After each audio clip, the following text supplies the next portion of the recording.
প্রধানমন্ত্রী মালয়েশিয়া,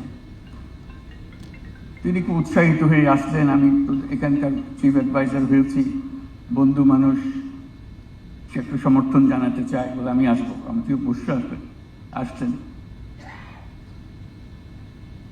যেই মাত্র খবর হলো যে উনি আসছেন, সঙ্গে সঙ্গে খবর পেলাম যে তখন সব সংখ্যাটা ছিল 17,000, পরে দেখলাম অনেক কম।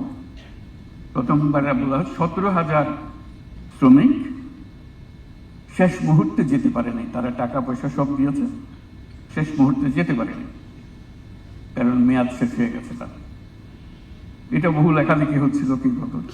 উনি যখন আসলেন, ওনাকে বললাম যে একটা কাজ আমাকে করে দিতে হবে, এদেরকে নিয়ে যেতে হবে। সব টাকা পয়সা সব দিয়েছে, সব কিছু আছে, কিন্তু যে তারিখের মধ্যে টিকিট পাওয়ার কথা সেই তারিখে টিকিট পায়নি, কাজে যোগদান করতে পারেনি, কাজে নাকচ হয়ে গেছে। বন্ধু মানুষ না করতে পারে না কথাটা, বল ঠিক আছে আমি দেখবো। এখানে বসে অনেক পরামর্শ করলো, সবাই পরামর্শের মধ্যে নেগেটিভ, যে এটা তো পারা যাবে না।